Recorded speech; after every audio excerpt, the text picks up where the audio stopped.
Shalom anak-anak, bagaimana kabar kalian?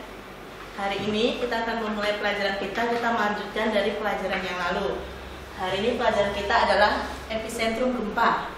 Sebelum kita masuk ke materi ini, Wira akan mengingatkan kalian dulu tentang beberapa istilah yang akan ada kaitannya dengan nanti kita menghitung epicentrum gempa. Pertama, gempa bumi adalah getaran kulit bumi yang terjadi secara tiba-tiba yang diakibatkan oleh tenaga endogen. Tenaga endogen itu tenaga dari dalam bumi. Hipocentrum adalah sumber gempa yang ada di dalam bumi. Nah, ini nanti akan kita pelajari, yaitu epicentrum adalah pusat gempa yang terletak di permukaan bumi. Kemudian nanti ada kaitannya lagi, yaitu gelombang-gelombang gempa bumi ada dua, yaitu gelombang primer dan gelombang sekunder. Gelombang primer yaitu gelombang yang merambat secara longitudinal atau bergetar searah dengan arah rambat. Yang kedua yaitu gelombang sekunder adalah gelombang transversal, yaitu arah rambatnya tegak lurus dengan arah getarannya. Nah, ini kalau kita lihat ilustrasinya ya, hipocentrum itu berada di bawah dalam bumi, epicentrum berada di atas, dan ini gelombang seismik yang kita lihat ilustrasinya seperti ini, searah dengan dan yang tegak lurus gelombang sekundernya. Kemudian mari kita masuk ke menghitung jarak epicentrum. Jika terjadi sebuah gempa, maka akan ada stasiun yang mencatat datangnya getaran gelombang. Nah, rumus yang biasa digunakan adalah rumus Laska, disebut dengan rumus Laska, yaitu delta sama dengan kurung dalam kurung S kurangi P kurangi 1 dikali 1 megameter, di mana delta ini adalah jarak epicentrum dengan stasiun pencatat gempa. S kurangi P ini adalah selisih waktunya datangnya gelombang sekunder dan gelombang primer yang tadi sudah Wira jelaskan, dikurangi 1. 1 ini adalah dalam menit ya. S kurangi P ini juga dalam menit, dikalikan 1 megameter. 1 megameter ini sama dengan 1000 km. Sampai sini bisa dipahami dulu ya rumusnya.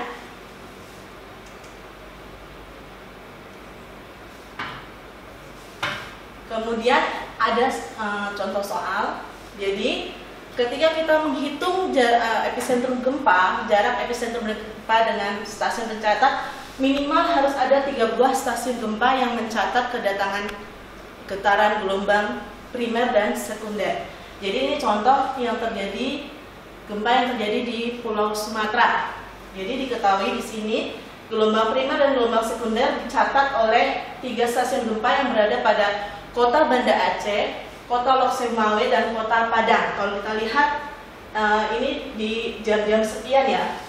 Nah, dari soal ini kita diminta untuk menghitung jarak epicentrum gempa dari ketiga stasiun gempa di atas, serta menggambarkannya. Nanti kita akan menggunakan peta untuk mengetahui di mana letak terjadinya gempa tersebut, epicentrum gempa tersebut. Nah, berarti kita lihat penggunaannya. Pertama, kita menghitung dulu kota stasiun di kota Banda Aceh. Nah, kita lihat ya, tadi dari soal kita lihat diketahui ada gelombang primer, datangnya pukul sekian dan di pukul sekian di gelombang sekundernya. Yang ditanya adalah jarak epicentrum gempa dengan kota Banda Aceh. Sudah kita masukkan dari rumus delta sama dengan S kurangi P kurangi 1 kali 1 megameter. Ingat nak, S kurangi P ini adalah dalam satuan menit. Maka kita masukkan tadi sesuai dengan yang diketahuinya, sesuai dengan rumus. Kita temukan selisihnya adalah 1 menit lebih 38 detik. Kemudian ketika kita kurangkan, ketemulah 0,38 detik. Maka ingat, 1 menit sama dengan 60 sekon. Kalau 1 sekon berarti 1/60 menit. Maka 0,38 ini kalau kita ubah ke menit berarti 38/60. Ditemukan adalah 0,63 detik. Maaf, 0,63 menit dikali 1000 sama dengan 630 meter. Maka jarak epicentrum gempa dengan kota Banda Aceh adalah 630 km. Ingat tadi ada 3 stasiun gempa ya. Maka kita ke kota Lok Seumawe. Sama, kita masukkan tadi dari yang soal yang sudah di awal tadi, yang diketahui pukul 6 lebih 21 menit lebih 10 detik, gelombang sekundernya pukul 6 lebih 22 menit lebih 52 detik. Seperti tadi ya, ingat sampai sini jangan lupa diubah ke, ini kan karena satunya detik, maka ini jangan lupa diubah ke menit, yaitu dibagi 60 detik tadi ya, kalikan 1000 km, ketemu hasilnya adalah 700 km. Jarak sebenarnya epicentrum gempa dengan kota Lok Seumawe. Kemudian kota Padang, kita lihat tadi ya, sudah diketahui, sudah kita tulis waktunya.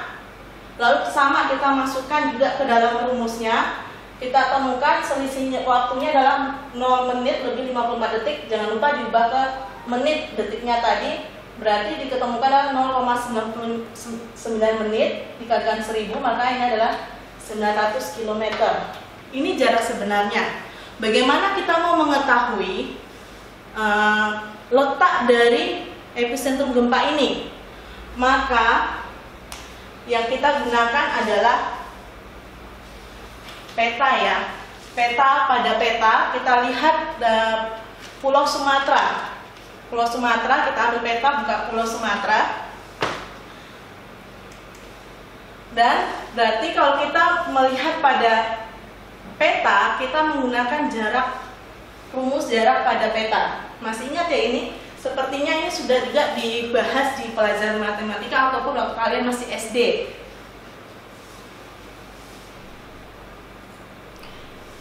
Nanti akan kita gunakan yaitu yang jarak pada peta ini, rumus ini. Skala dikali jarak sebenarnya. Maka tadi dari ketiga hasil perhitungan tadi kita temukan bahwa menghitung jarak peta, kita tahu tadi jarak sebenarnya kota Banda Aceh adalah 630 km. Kota Lok Seumawe jaraknya adalah 700 km.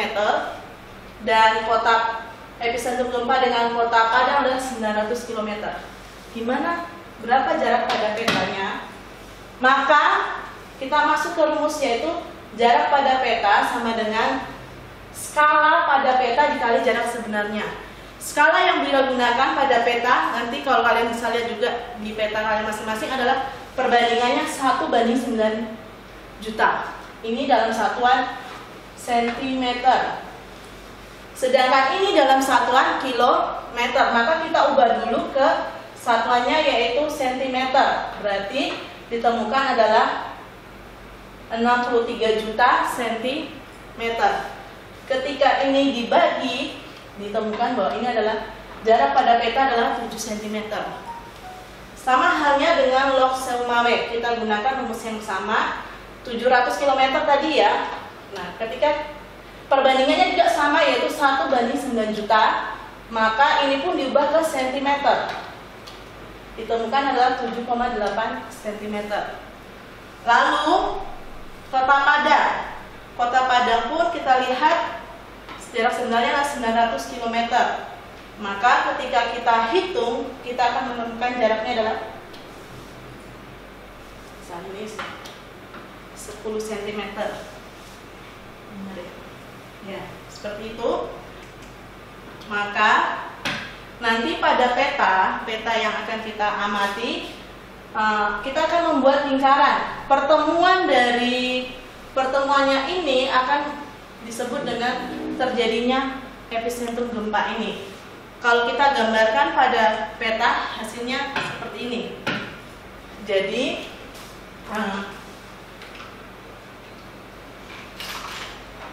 yang akan digunakan adalah penggaris dan jangka, kemudian peta. Buka penggarisnya tadi dengan hasil dari perhitungan ini ya. Misalnya di kota Banda Aceh, ini kita lihat 7 cm ya, maka kita akan membuka jangka ini dengan lebar 7 cm dan ambil dan kita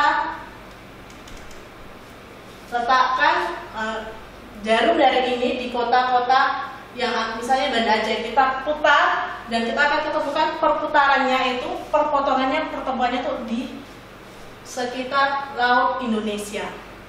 Seperti itu anak-anak. Berharap kalian bisa mengerti. Nanti kita akan mencobanya dan kalian akan bisa melihat latihannya di Google Classroom. Di Google Classroom kelas kalian masing-masing. Kiranya bisa dimengerti dan nanti kita akan berjumpa di lain waktu lagi. Terima kasih.